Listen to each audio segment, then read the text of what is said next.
Have the great cones of the Cascade Range truly gone quiet, or are they simply whispering in a language we are only just learning to hear?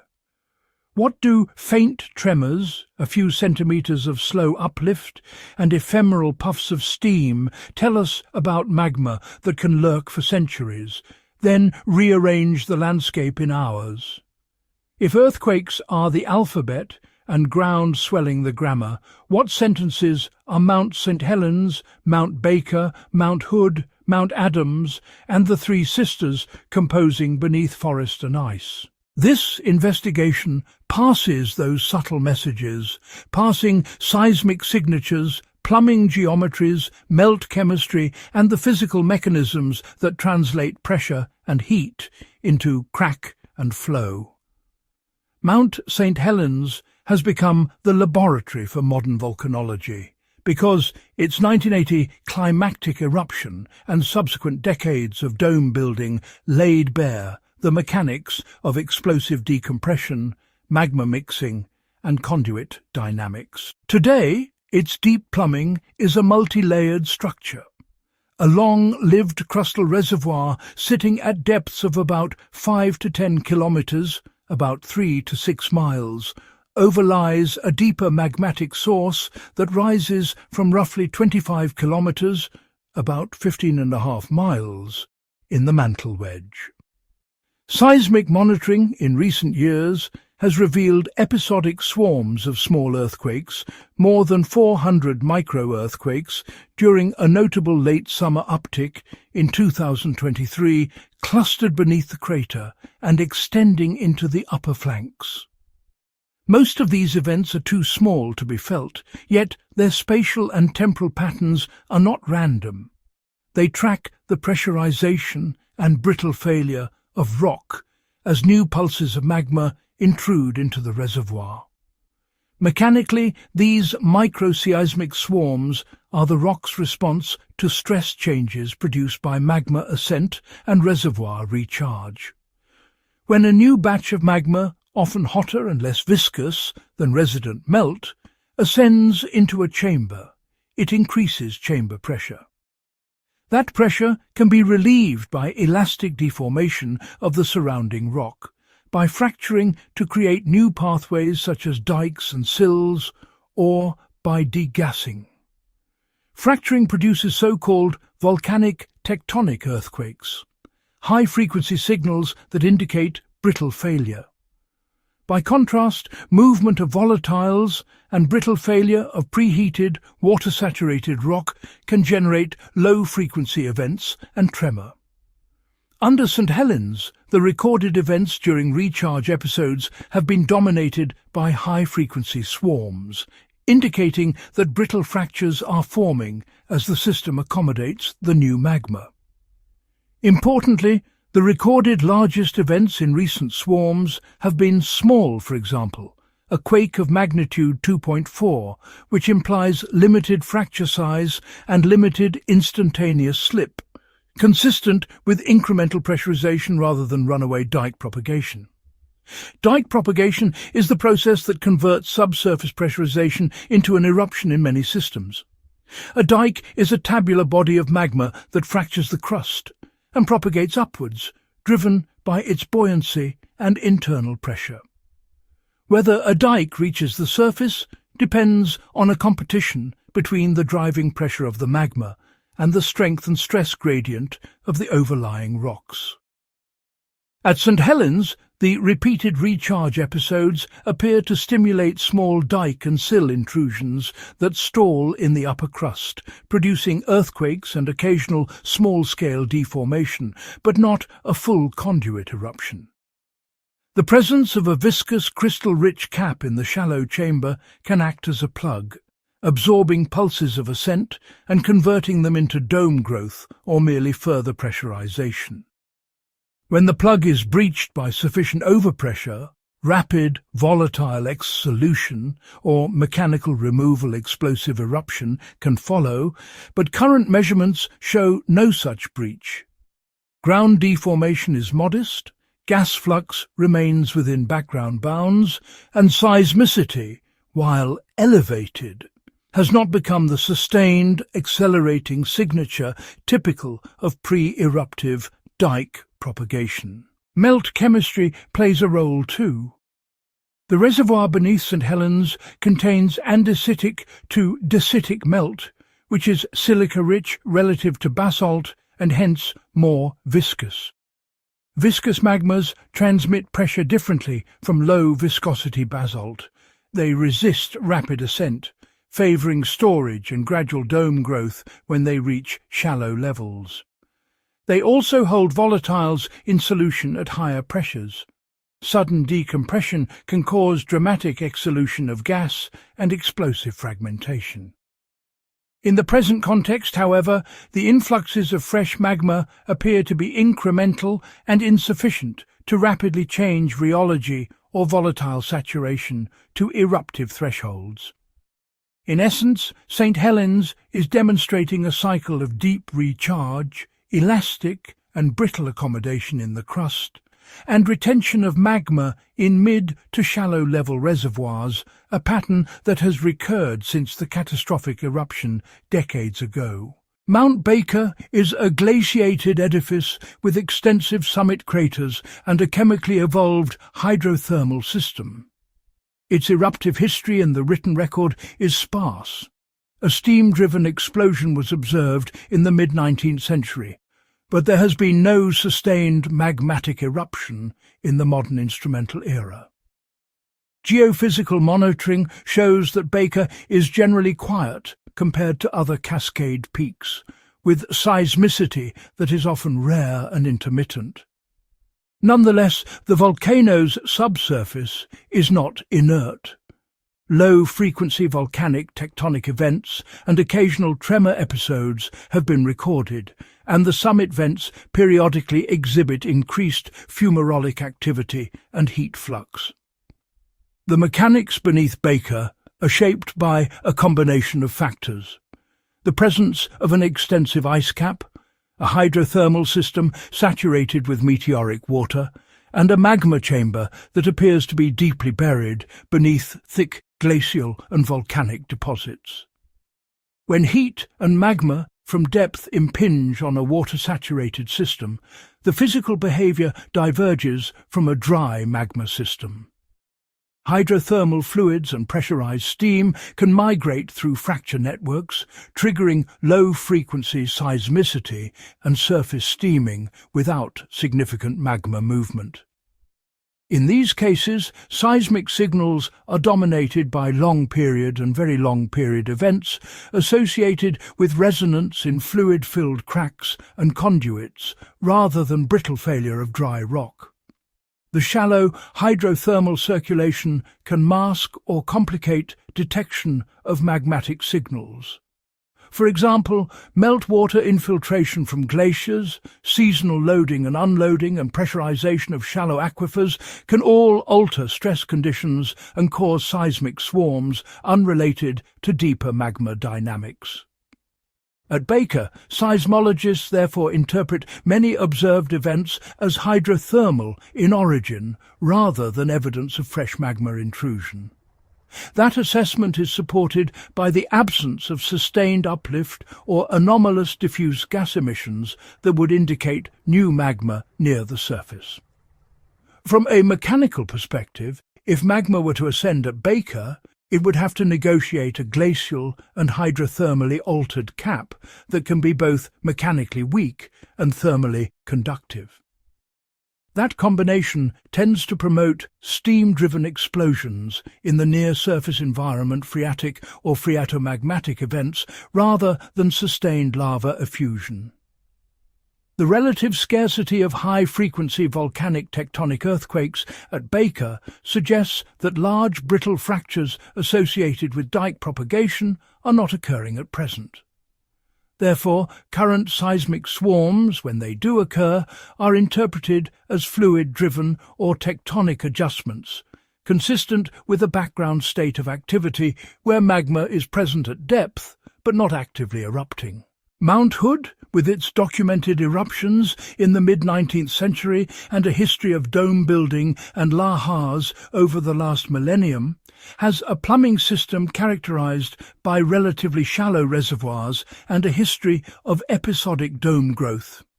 Its seismological record shows both tectonic earthquakes and volcanic tectonic swarms.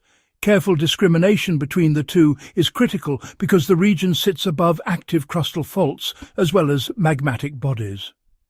A small sequence of earthquakes that occurred in the winter of 2023 was quickly analysed and attributed to tectonic faulting rather than magmatic movement.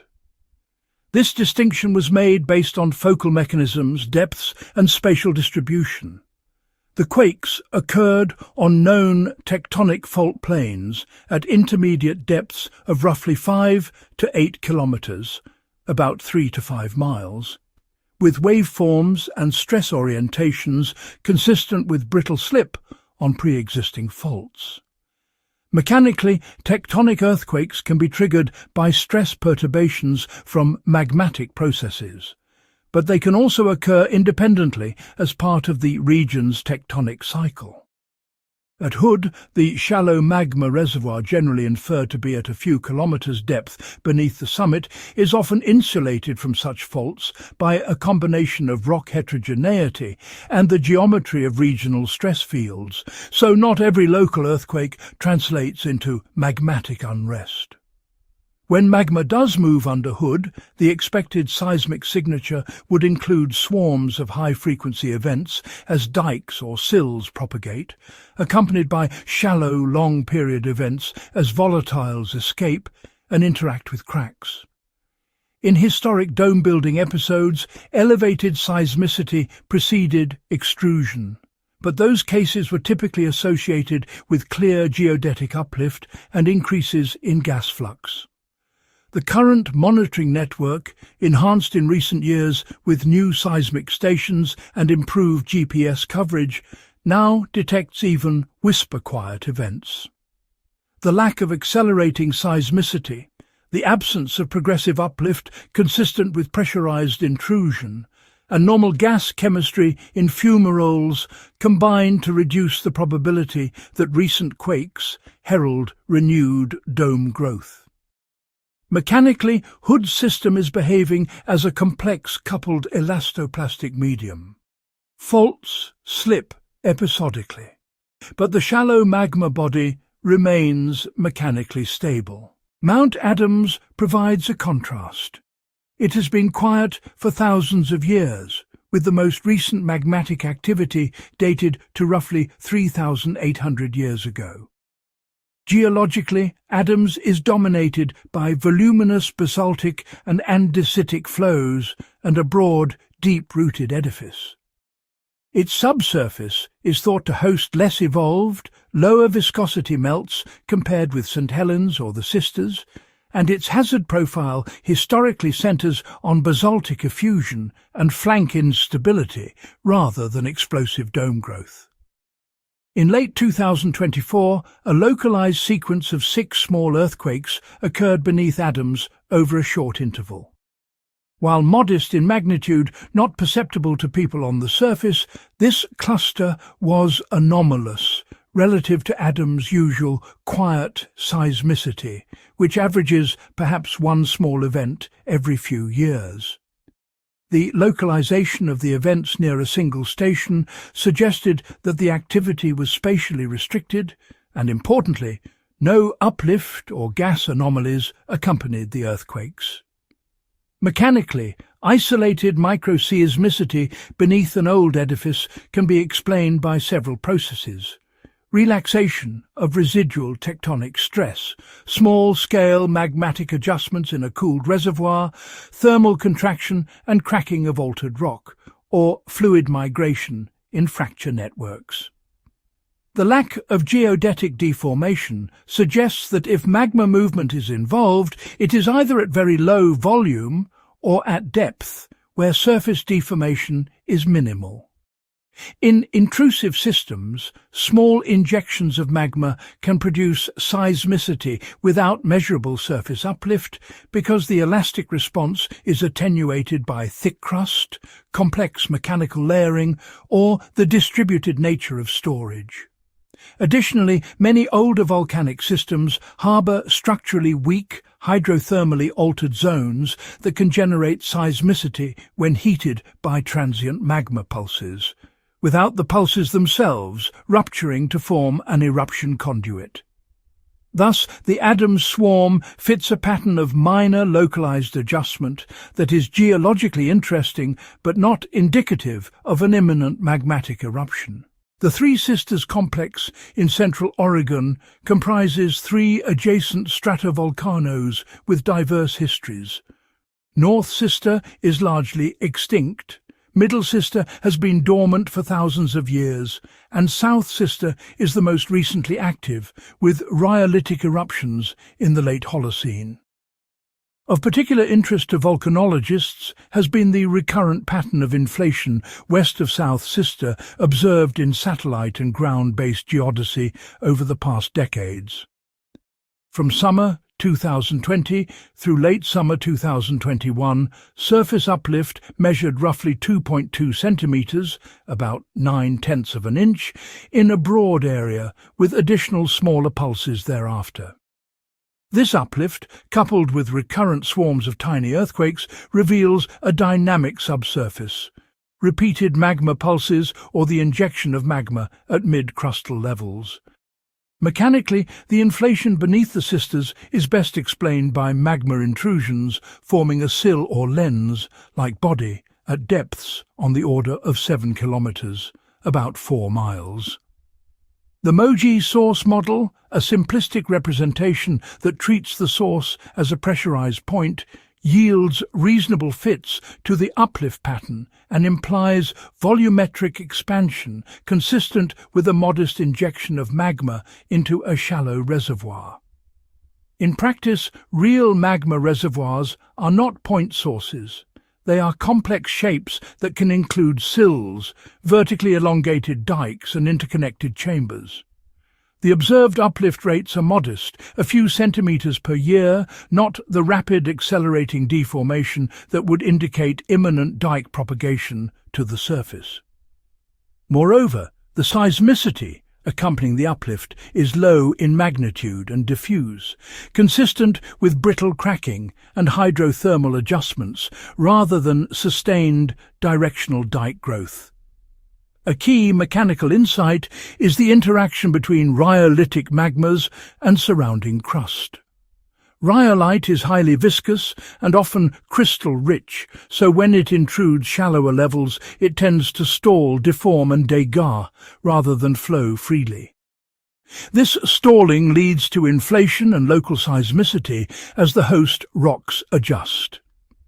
Additionally, partial melting and magma differentiation at mid-crustal depths can produce voluminous silicic bodies that remain poised for long periods before erupting. The sisters' uplift episodes thus represent incremental assembly of silicic magma bodies, pulses of melt injected into an evolving crustal reservoir, building volume and pressure slowly over years to decades. Without an accelerating trend, the system remains in a state of benign unrest, active and informative, but not eruptive. Although each mountain has distinctive architecture and history, they share fundamental geological drivers. The entire Cascade arc is powered by the subduction of an oceanic plate beneath the continental margin. As the downgoing slab descends into the mantle, hydrous minerals release fluids that flux the overlying mantle wedge, lowering its melting point and generating mantle-derived melts. These melts evolve chemically as they ascend. Basaltic parental magmas fractionate, assimilate crustal material, and, in some cases, stall and differentiate to form andesitic, dacitic, or rhyolitic magmas. The composition influences viscosity, degassing behaviour, and the tendency to erupt explosively versus effusively. Volcanic seismicity primarily records 3 mechanical processes: brittle failure of rock, volcanic tectonic earthquakes, resonance and fluid movement in cracks, long-period and very long-period events, and sustained movement of fluids or magma, tremor. Each signal provides clues. High-frequency swarms point at rock cracking due to stress changes from intrusion. Long-period events indicate resonance in fluid-filled conduits, often tied to gas movement. And low-frequency tremor can indicate sustained flow or the movement of pressurized fluids.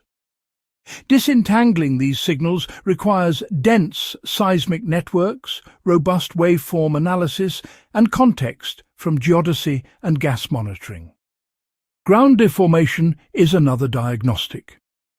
Inflation indicates net volumetric increase in the crust, typically from magma accumulation or pressurization of fluid-filled cavities. Deflation can follow eruptions or the cooling and contraction of melt. The geometry of deformation, broad and gentle versus narrow and steep, informs the likely shape of intrusions. Broad patterns suggest sill-like intrusions or distributed pressurization, while narrow linear uplift can suggest dike intrusion. Gas emissions, particularly of carbon dioxide and sulfur species, reveal degassing and magma depth. Increased sulfur dioxide flux commonly marks shallow magma degassing, while elevated carbon dioxide can signal deeper magma movement. Interpreting the quiet stirrings of the Cascades requires confronting noise and ambiguity. Glacial movement, seasonal hydrology, anthropogenic seismic noise, and tectonic earthquakes all produce signals that can masquerade as magmatic activity. At heavily glaciated peaks like Baker, glacier stick-slip and meltwater pulses are significant sources of seismic noise. At sparsely instrumented volcanoes, such as Adams, small events may go undetected or be poorly located, making it hard to assess their relationship to the magmatic system. Nonetheless, modern arrays, satellite INSAR, and continuous GPS have improved resolution dramatically. The ability to detect centimetre-scale uplift and microseismicity gives volcanologists a finely grained view of volcanic plumbing. That resolution enables the identification of slow magma accumulation episodes, incremental sill intrusions, and deep recharge cycles that previously would have gone unnoticed. The corollary is that volcanoes now appear more active simply because our instruments are better a reality that must be communicated carefully to avoid misinterpretation by the public. Crucially, the distinction between unrest and impending eruption is not binary, but probabilistic. Recharge, small intrusions, and hydrothermal unrest increase the likelihood of future eruption over long timescales. They do not, taken in isolation, forecast timing. For an eruption to occur, multiple conditions typically align: sustained and accelerating seismicity indicative of dike propagation, rapid and focused uplift, and increased shallow degassing that together signal a pathway for magma to reach the surface. Across St Helens, Baker, Hood, Adams and the Three Sisters, those alignments have not been observed in recent monitoring epochs. Instead, the dominant pattern is one of small, sometimes clustered earthquakes, modest and slow uplift in localized zones, and hydrothermal activity modulating signals the constellation of behaviors expected from active but not imminently eruptive systems. From a research perspective, these quiet signals are a treasure trove. Incremental recharge episodes at St Helens help calibrate models of reservoir pressurization and plumbing architecture. Hydrothermal-driven seismicity at Baker informs our understanding of two-phase flow and rock-fluid interactions in porous, altered crust. Tectonic, magmatic interactions at Hood sharpen models of stress transfer between faults and magma chambers. The localized microseismicity at Adams highlights the need for denser instrumentation to resolve subtle crustal processes. And the repeated inflation at the sisters offers a real-time glimpse into the slow accretion of silicic magma bodies and the conditions that can lead to explosive rhyolitic eruptions over long time scales. These scientific advances are not merely academic. They improve the physics-based forecasting tools and hazard models that underpin risk assessments. Better data feed better models of dike propagation thresholds, reservoir overpressure tolerances, and the linkages between deep recharge and surface expression. In short, by paying close attention to these whispering signals, scientists reduce uncertainty about how and when these systems might transition from unrest to eruption. The hidden conversations beneath Mount Saint Helens, Mount Baker, Mount Hood, Mount Adams, and the Three Sisters are not heralds of impending explosion, but they are not silence either. Seismic swarms, measured uplift and hydrothermal activity show magma, heat and fluids moving within crustal plumbing systems. The mechanical story is consistent across the arc. Subduction supplies melt to the base of the crust, that melt differentiates and accumulates in reservoirs, and episodic injections produce pressure changes that crack rock, mobilize fluids, and beat the subtle rhythms recorded by seismometers and GPS. Today, those rhythms are measured, not runaway, incremental, not catastrophic. Yet the presence of these rhythms is a reminder that the Cascade volcanoes are living systems governed by physical processes that operate over years, decades, and millennia. The science of volcano monitoring is now capable of reading this language more fluently than ever before, converting microseismic whispers and centimetre-scale uplift into mechanistic narratives about magma movement and crustal response. For now, the verdict is calm vigilance. The giants are awake enough to keep scientists busy, but not so awake as to endanger the horizon.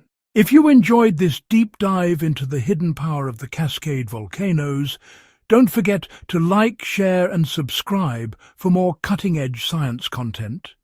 And hey, tap that hype icon to boost this video and help it reach an even wider audience. Your support keeps the magma flowing and the facts erupting. Let's get this science out there.